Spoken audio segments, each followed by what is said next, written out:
Evening, everybody. How's it going? Comic Crack here with you. Um, what up?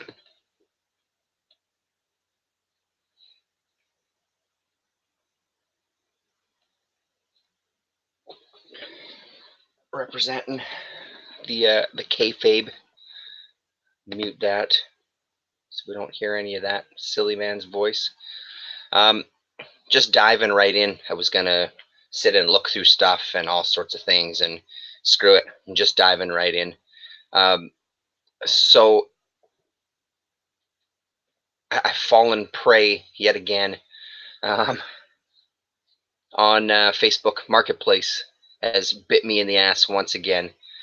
Clune Trooper, how's it going? I'm gonna try to pop out this chat here. The Facebook Marketplace again just does some incredible things, and this time what it's done is expose me to a fine gentleman here in Winnipeg who just buys and sells, and he bought storage lockers and et cetera, all sorts of things. And he had some movies, and he had some incredible movies. Um, and I couldn't resist.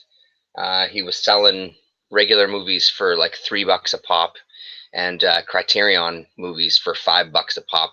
If anybody knows anything about, especially Criterion collection, that stuff is $5 a pop for DVDs. Criterion is a hell of a deal, and considering they're in pretty good condition too. So I went today to get the last batch of movies from him. He's got a lot of kind of, it's not that I don't want this to sound the way it's going to sound, but he's got a lot of kind of mainstream movies, which they don't interest me as much. It's always, if you know me and you know this channel, it's always the stuff that's, uh, where's the pile of stuff that people just aren't interested in? Because I guarantee you that's going to have some things for me that I'll be interested in. But before that, I haven't watched it yet. But yesterday, my daughter and I went and we went and got a movie. So we have HMV is gone. Um, Music Trader, which used to be Movie Village, they combined with Music Trader, and they still had some DVDs. That place is going out of business. That's kind of the last place, or it was the last place in town until the HMV chain, or at least the store anyway, was bought out by Sunrise. So now we still have a place in the mall by our house that sells movies, and I'm continually impressed when I go in there with the selection. I'm really into like Arrow Video and all these kind of companies. They carry a lot of that, which is great because there's a couple of things from those companies I would love to pick up. Um, but it's just not always the easiest to do when the shipping is so expensive. So it's nice they've got a box set there. Actually, I'm gonna have to wait a couple of weeks for that one. Save up my pennies for that one. That I thought I was only gonna be able to order online. They have it in the store, which saves me a bundle. Probably saves me like $40 Canadian.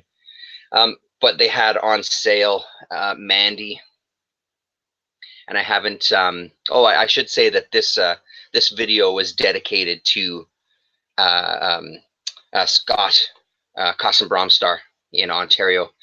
Scott, this one is for you. It's filled with movies. You're gonna love it. So I was looking for his first one, Black Rainbow. They didn't have that. This was on sale for however much it was, $12 or something. The trailer looks incredible. I've heard good things about it, as I have with Black Rainbow. So I'm really looking forward to checking this out. It's going to be great. Um, the movie Hereditary that I've raved about before on this channel. If you look, there's a Midsummer has a new trailer out. Uh, Check it out. I really would encourage everybody to go and see that in the theater. I can't wait to see it in the theater with a bunch of other people, just to see what it's like on a big screen. I really wish I would have seen Hereditary in a theater, but I think this one is going to be just as impressive and twisted and disturbing. I'm really looking forward to it. So I bought all the Criterion that he had. You saw the trailer. Awesome. I bought all the Criterion that he had because why the hell not? Some of these directors I don't have much experience with. I don't know who they are. Well, I know who they are, but I don't know much about them. Some of them I've never seen any of their movies, so it really gives me a chance to dive in. That's not the case with this first one. Alfred Hitchcock, The Lady Vanishes. Criterion Spine number 3. Ladies and gentlemen, Spine number 3. So, I mean, part of the reason picking these up too is the main reason, obviously, is because there's stuff here that I really, really want to check out. But the side bonus is that if it turns out I'm not digging it, I'm sure I can flip these around online or bring them into one of my local trading spots. And at Grant Park Mall, there's a guy that I go and deal with all the time and trade in movies. He usually has a pretty good selection of music and movies. So yeah, I'm looking forward to this one. This is a Hitchcock that I haven't seen. So I'm looking forward. Yeah, you're absolutely right. You can't really go wrong with Criterion. There's always something. And like I was telling the guy when I was hanging out the first time I went to see him, I said the thing I love about Criterion is even if you don't enjoy the movie as much, there's always some really great special features that sometimes can be even better than the movie just hearing the history. So this one is 97 minutes, 1938, this Hitchcock. David Lean's Oliver Twist. Again, another one I have not seen.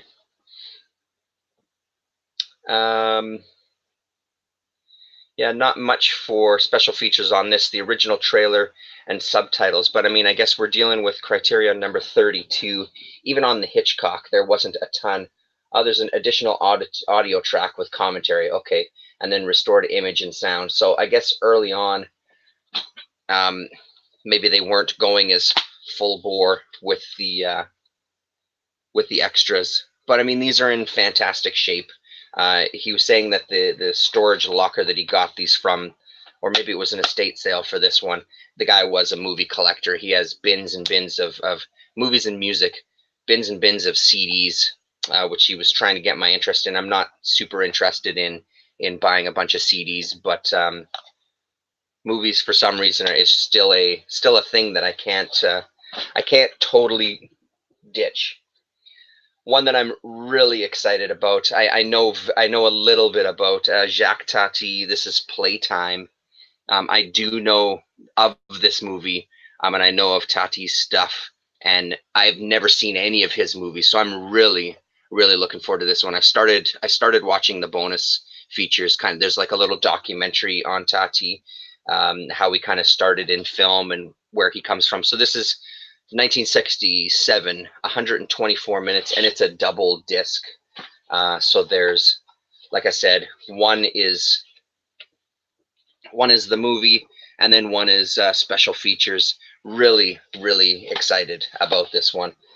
This is kind of first on the playlist, so that's going to be amazing. Hopefully, get a chance to watch that this weekend. Carl Theodor Dreyer's Ordette. Number 126. I'm blanking on this actor's name. Totally drawing a blank on his name. Isn't this the guy, one of the Orson Welles people? Can't believe I'm blanking on his name. Anyway, so that'll be really interesting. 1955, 125 minutes. Digital transfer, deleted footage from interviews, stills gallery, optical image quality, RSDL dual layer edition. So there you go. That'll be great. This I remember when I was going to Movie Village and renting a lot of movies. This one always jumped out at me because she kind of looks like Bjork on the front here. The cranes are flying. I never did end up renting it. I know I picked it up and put it back so many times because I wanted to give it a shot. Very excited to have this. There's something about this that's always appealed to me, though.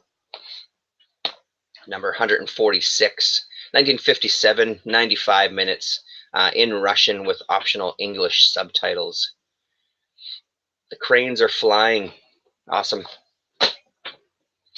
Give me a samurai movie, give me a Japanese movie, and I'm completely happy. This is one I haven't seen, Samurai Spy, Masahiro Shinoda. Number 312 on the old spine there. Criterion are genius at a lot of things, and one of the things that they did very well was numbering the goddamn spines. I mean, Jesus, how you've already got the collectors roped in just with the type of movies that you're putting out there. So let's really bait the hook and number things so you can't stand to look at your wall without seeing all those numbers in a row. I don't know anything about this one, but again, samurai movie, I'm sold.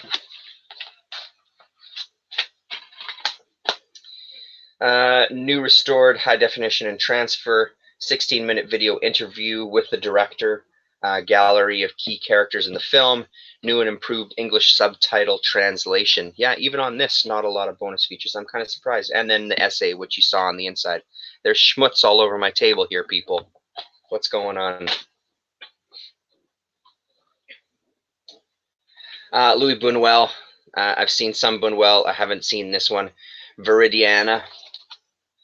That'll be, I'm sure that's going to be just a treat. I'm sure it'll be unusual. Oh, look at that. The Last Supper at the end there. Blasphemy. What do we got? 1961, 91 minutes. New restored high definition transfer, new video interviews with actress Sylvia Pinal and author Richard Porton. Excerpts from a 1964 episode about Louis Buñuel's early career. That's amazing. Theatrical trailer, and then new subtitles, and then of course the usual booklet. Actually, a thick ass booklet. Well, that's spectacular. That's very cool. Yeah, that'll be, I'm sure that's going to be a treat. Ingmar Bergman, Sawdust and Tinsel. It's Criterion number 412. I've seen a few Bergman, Seventh Seal, Wild Strawberries. I wouldn't say I'm a ravenous fan by any stretch. I do remember enjoying those. There was nothing that really resonated deeply with me, but again, how can I leave it? So audio commentary by Bergman scholar Peter Cowie, video introduction from Bergman, video introduction by Bergman from 2003, new and improved English subtitles, and then an essay, and then the usual newly restored version. A nice booklet in there as well too, so that'll be exciting. And then 3 from a director I can't say that I know. Max Ophuls, Ophuls. I realize that I've butchered that. La Ronde, 443. This looks like, because they're all kind of similarly cased, I'm wondering if they were part of a box set at one point, but the numbers don't gel. So, well, 443 and 444, and then 503. So maybe 2 of them were from a box set. I haven't looked on Criterion's site to see how these were originally presented, if they came out as one in one package. Oh, it's like a slip case kind of thing. There we go. Yeah, I wish I could tell you more about these, but I just don't know. 1950, 93 minutes. Audio commentary from film scholar Susan White. Interview with Max Ophüls' son.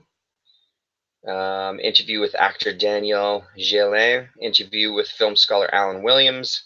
Correspondence between Sir Laurence Olivier and Heinrich Schnitzler, the playwright's son, illustrating the controversy surrounding the source play. Interesting.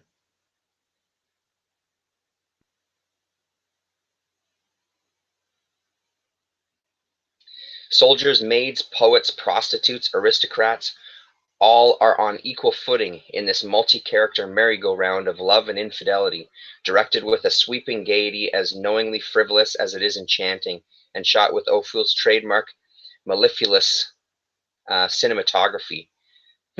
Well, there you go.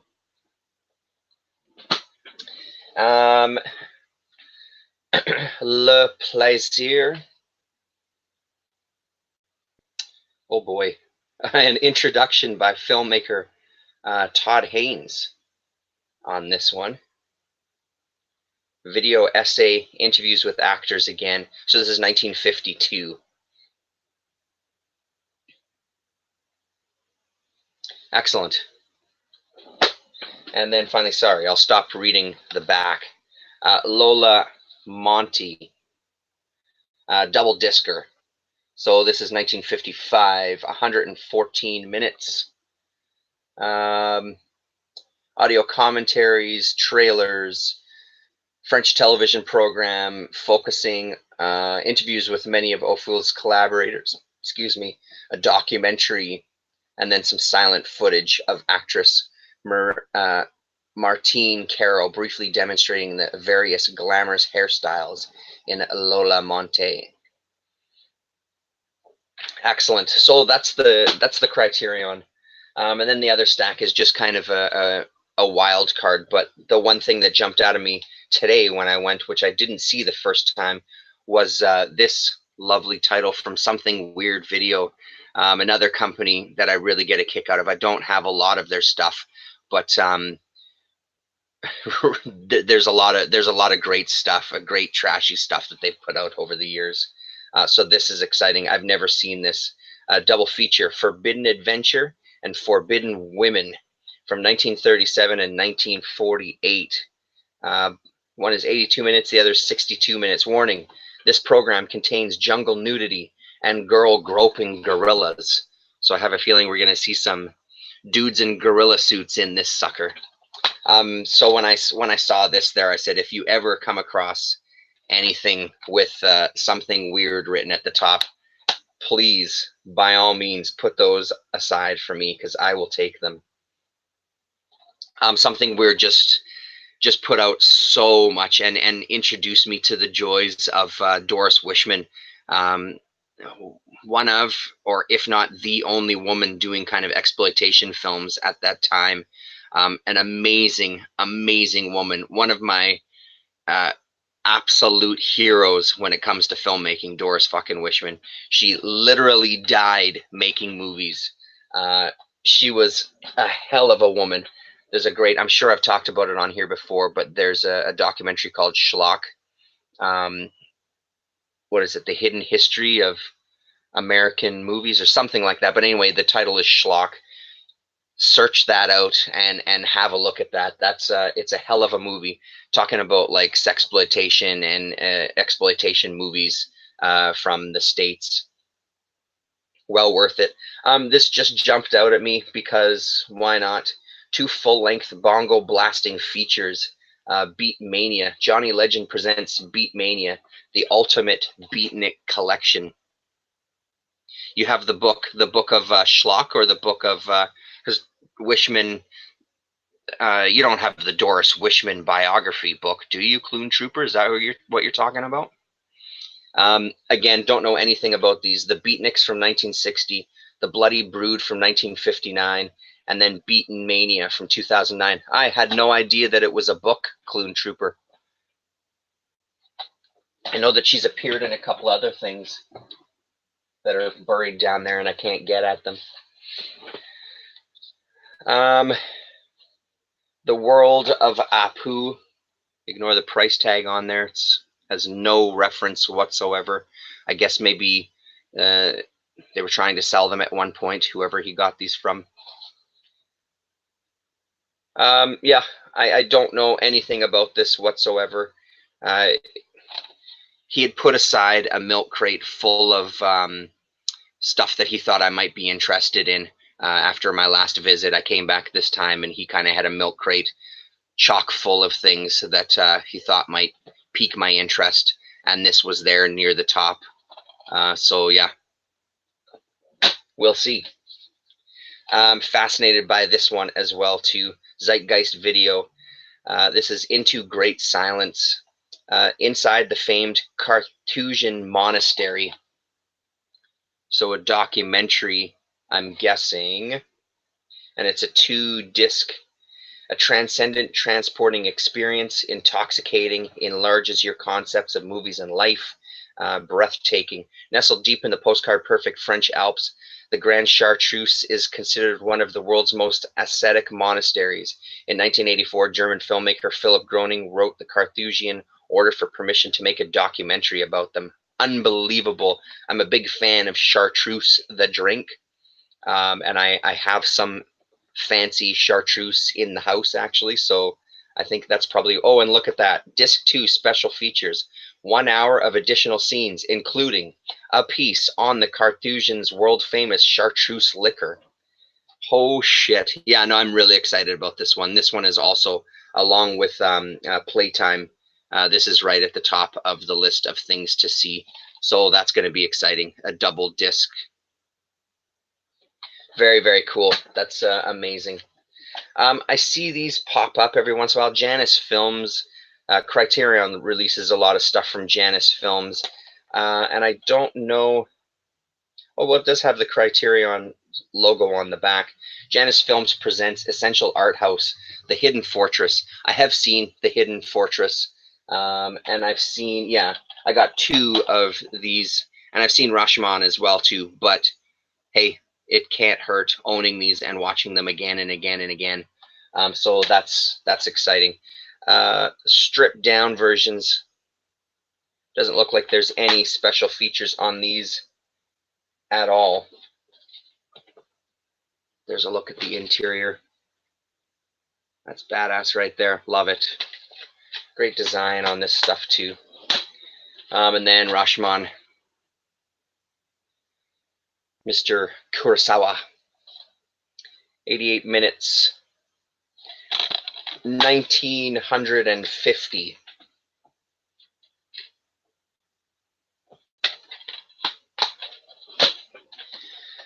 From a few titles here from Kino Video.